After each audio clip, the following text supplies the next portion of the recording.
하나님 말씀은 신명기 26장 1절에서 19절까지 말씀입니다.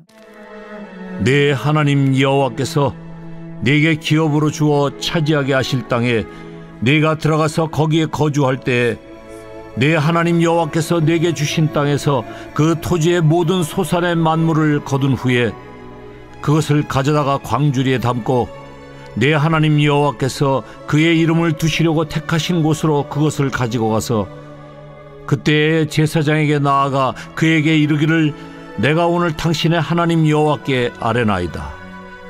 내가 여호와께서 우리에게 주시겠다고 우리 조상들에게 맹세하신 땅에 이르렀나이다 할 것이요 제사장은 네 손에서 그 광주리를 받아서 네 하나님 여호와의 제단 앞에 놓을 것이며 너는 또 네 하나님 여호와 앞에 아뢰기를 내 조상은 방랑하는 아람 사람으로서 애굽에 내려가 거기에서 소수로 거류하였더니 거기에서 크고 강하고 번성한 민족이 되었는데 애굽 사람이 우리를 학대하며 우리를 괴롭히며 우리에게 중노동을 시키므로 우리가 우리 조상의 하나님 여호와께 부르짖었더니 여호와께서 우리 음성을 들으시고 우리의 고통과 신고와 압제를 보시고 여호와께서 강한 손과 편팔과 큰 위엄과 이적과 기사로 우리를 애굽에서 인도하여 내시고 이곳으로 인도하사 이 땅 곧 젖과 꿀이 흐르는 땅을 주셨나이다.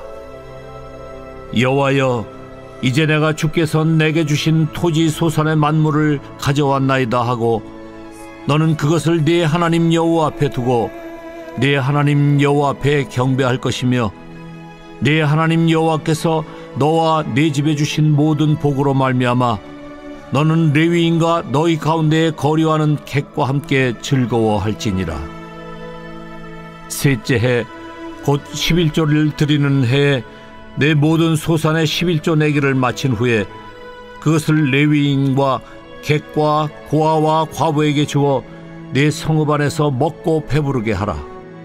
그리할 때에 내 하나님 여호와 앞에 아뢰기를 내가 성물을 네 집에서 내어 레위인과 객과 고아와 과부에게 주기를 주께서 내게 명령하신 명령대로 하였사오니 내가 주의 명령을 범하지도 아니하였고 잊지도 아니하였나이다. 내가 애곡하는 날에 이 성물을 먹지 아니하였고 부정한 몸으로 이를 떼어두지 아니하였고 죽은 자를 위하여 이를 쓰지 아니하였고 내 하나님 여호와의 말씀을 청종하여 주께서 내게 명령하신 대로 다 행하였사오니 원하건대 주의 거룩한 처소 하늘에서 보시고 주의 백성 이스라엘에게 복을 주시며 우리 조상들에게 맹세하여 우리에게 주신 젖과 꿀이 흐르는 땅에 복을 내리소서 할지니라.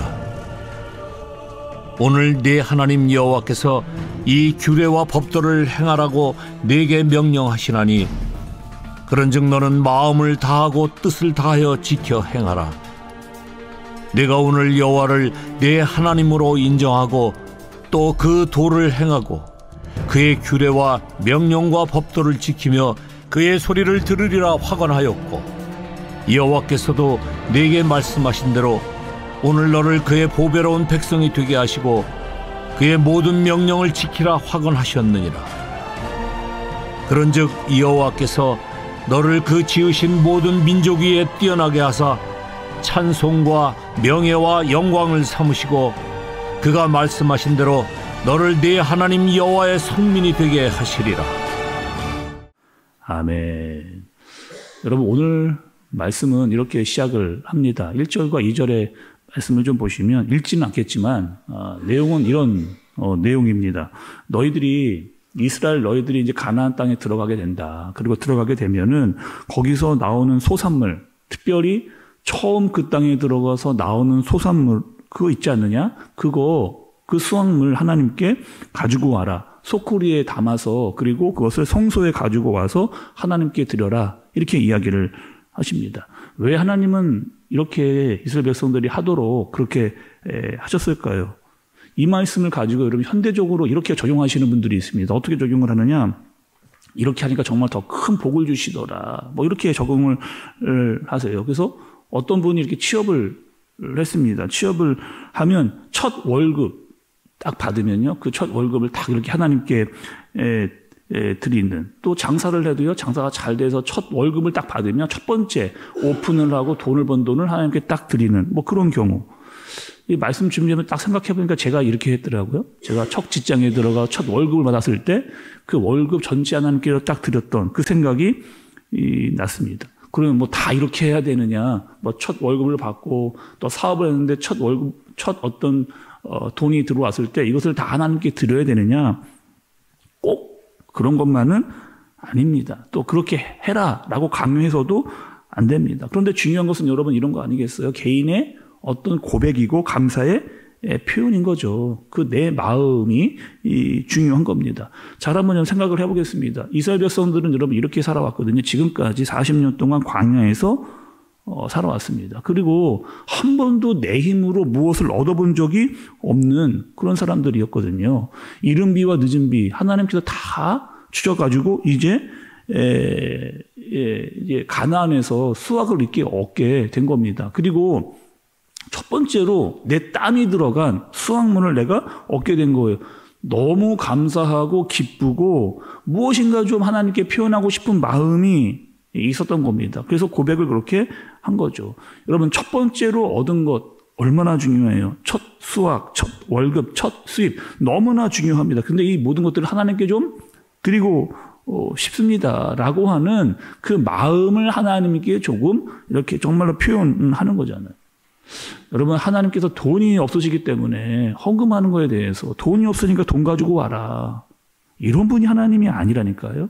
하나님이 정말 그들에게 원하시고 바라시고 또 이렇게 하라고 하시는 그 이유는 여러분 정작 뭘까요? 마음입니다. 정말 너희의 마음이 있느냐. 신명기를 보면서 여러분 우리가 알게 되는 게 뭐예요? 신명기를 보면서 우리가 계속해서 알아가는 게 뭡니까? 이런 거잖아요. 이스라엘 백성 너희들이 가나안 땅에 들어가게 된다. 그리고 가나안 땅은 지금까지가 너라 살아왔던 광야와는 전혀 다른 그런 땅이라는 거예요. 광야에서는 어떻게 했느냐? 내 힘으로 아무것도 안 했습니다. 그냥 하나님만 바라보면서 따라왔던 게 광야라고 한다면 이제 가나안 땅에 들어가면 볼 게 너무 많아요.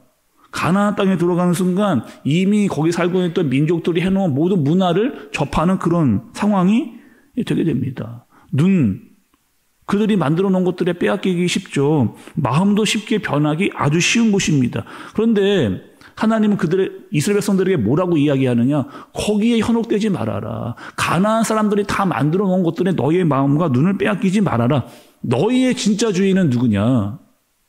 내가 여기까지 이끌고 너를 가나안 땅에 들어가신 하나님이라고 하는 사실을 잊지 말아라. 계속해서 지금 우리가 신명기 보면서 그 중요한 내용들을 계속해서 심지어는 아주 작은 것까지 다 하나님이 찝어서 이야기를 그들에게 지금 해주고 계시는 그런 상황인 거죠. 또 3절부터 11절까지 말씀을 보면 여러분은 이런 내용도 이런 겁니다. 예물을 드릴 때 어떻게 하느냐? 예물을 드리면서 이런 고백을 하라는 거예요. 이 모든 것은 다 하나님께서 주신 것이다. 그리고 하나님께서 우리 조상들에게 약속하신 그 땅, 우리에게 알려주시고 계획했던 그 땅에 들어오게 하셨다. 우리를 지켜주셨다라고 하는 고백을 드리면서 해라. 이렇게 이야기를 하시는 겁니다. 이스라엘 사람들이 여러분 애굽에 있을 때 어떠한 대우를 받았어요? 종이었습니다. 노예였어요. 시키는 것만 하라고 했습니다. 중노동 했거든요. 계속해서 그들에게 괴롭힘을 당했습니다. 그런데 이제는 가나안 땅에 들어가니 이제는 우리에게 자유가 주어지고 땅이 주어지고 우리가 내 손으로 얻을 수 있는 수확물이 생기게 되어진 거예요. 아무리 생각을 해봐도 이 모든 것들은 다 하나님께서 주신 것이고 그분이 우리를 지키시고 그의 손과 팔이 우리를 인도해 주셨습니다. 그러니 우리는 어떻게 해야 된다? 하나님만 영원토록 경배하는 그런 삶, 하나님만을 즐거워하는 그런 삶을 살아라. 이렇게 고백하며 살라 말씀을 하시는 거죠. 다시 보니까 여러분 이런 겁니다.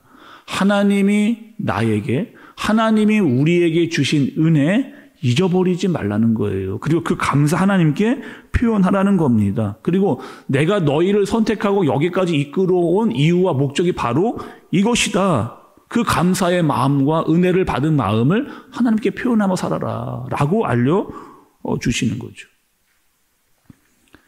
하나님을 믿는 사람과 우상을 믿는 사람의 가장 큰 차이는 뭘까요? 다시 한번 여러분, 하나님을 믿는 사람과 세상에서 우상을 믿는 사람과의 가장 큰 차이는 뭘까요? 우상을 믿는 사람들의 마음은 이겁니다. 나에게 더 주세요. 더 많이 주세요. 더 풍족하게 주세요. 여러분, 우리가 신명기를 보면서 깨달았던 게 있거든요. 그 우상, 그러니까 우리가 어떠한 우상을 많이 만든다라고 한다는 것은 여러분, 그 우상 속에 뭐가 들어가 있는 것이냐? 내 욕심이 들어가 있는 겁니다. 그 욕심을 내가 그 우상을 통해서 얻으려고 하는 그 탐욕의 마음이 사실은 우상 속에 들어가 있는 거죠. 그래서 여러분, 구약의 신들을 보세요. 뭐 바알, 아스다롯, 뭐 몰렉, 이런 신들은 다 그 당시에 뭘 위한 신이었느냐? 풍요를 위한 신. 나에게 더 많이, 더 풍성하게, 다 나에게 더 잘 살게, 더 넉넉하게. 자세히 들여다보니까 그 우상의 중심은 납니다. 그것을 알려주시는 거죠. 그런데 우리가 믿는 기독교의 중심은 여러분 뭐예요? 우리가 믿는 하나님은 여러분 뭐예요? 우리가 가지고 있는 신앙은 뭡니까? 내 중심으로 내가 더 많이, 더 풍성하게. 물론 그런 이유도 조금은 들어가 있죠. 그러나 정작 우리가 믿는 하나님의 기독교의 정말 핵심적인 목적은 여러분 뭐예요? 내 중심 아니에요. 우리의 모든 중심은 하나님께로 가 있다라고 하는 것이 바로 기독교입니다. 예배도 마찬가지예요, 여러분. 예배는요, 나를 위해 드리는 게 아닙니다. 내 만족과 내 기분을 따라 드리는 게 여러분 아니에요. 그 예배는 하나님께서 나에게 모든 것을 주시고 이 중심에는 하나님이 있다라고 하는 감사의 고백이고 사랑의 표현인 거죠. 그게 바로 여러분 예배입니다. 더 이것이 목적이 여러분 아니라는 거예요. 윈스턴이 쓰던 서유리문답 제1번을 보면 사람이 제일 되는 목적, 거기에 이렇게 적혀 있습니다. 사람이 제일 되는 목적, 그것이 무엇이냐면 사람의 목적은 하나님을 영화롭게 하는 것과 그를 영원토록 즐거워하는 것입니다. 사람이 되는 목적은 하나님을 영화롭게 하는 것과 그를 영원토록 즐거워하는 겁니다. 이것이 바로 하나님께서 사람을 만드시러 온 목적입니다. 하나님을 영화롭게 하고 그분만을 위해 기뻐하는 것, 그것이 사람이 만들어 놓으신 목적이라고 이야기를 하는 거죠. 예를 하나 들어볼게요, 여러분.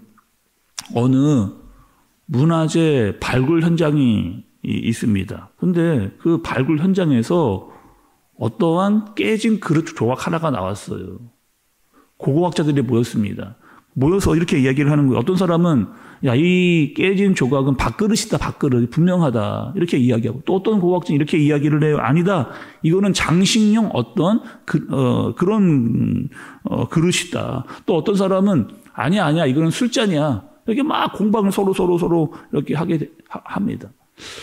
여러분, 그 그릇은 어떤 그릇일까요? 누가 그 그릇을 진짜 잘 정말 알까요? 그 그릇을 제일 잘 아는 사람이 있어요. 거기에 먹어서 뭐 이야기한 고고학자들이 아닙니다. 그 그릇의 진짜 목적을 제일 잘 아는 사람은요, 그 그릇을 만든 사람이에요. 도공이 그 그릇을 어떠한 목적으로 만들었는지를 제일 잘 아는 겁니다. 마찬가지죠, 여러분. 우리가 무엇을 위해 살아야 될지, 또 우리가 왜 살아야 되는지를 가장 잘 아시는 분이 있어요. 그분이 누구냐면 우리 하나님입니다. 우리를 만드신 창조주 하나님. 우리는 어떠한 모습으로 지은 바 되었느냐? 그분의 형상을 따라서 지은 바 되어졌어요. 그래서 우리가 제일 먼저 해야 되고 가장 중요하게 여기고 우리의 삶의 목적이 있습니다. 그것은 무엇이냐? 하나님을 영화롭게 하는 거예요.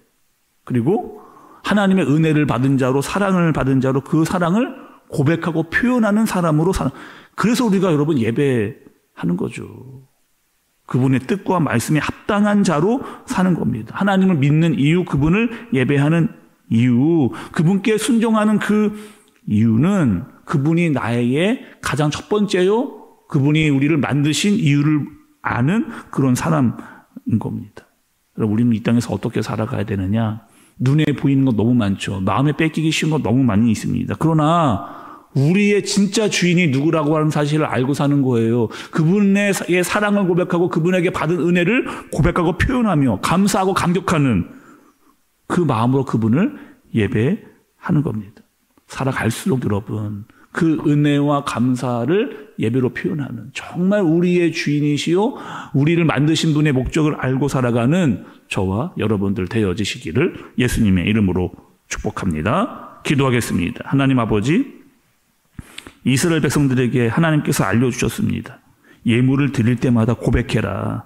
그리고 그 고백은 예물의 목적이 하나님을 향한 마음이라고 하는 사실을 알려주셨습니다. 잊지 말고 너희의 주인이 누구인가를 고백하고 깨닫고 잊지 말고 살아라. 하나님, 우리도 하나님의 은혜와 사랑, 감사를 고백하며 살아갈 수 있는 우리가 되어지도록, 살아가면서 살아갈수록 더 많이 주님께 은혜와 사랑과 감사를 알고 고백하는 삶을 살아가도록 인도하여 주옵소서. 예수님의 이름으로 기도드리옵나이다.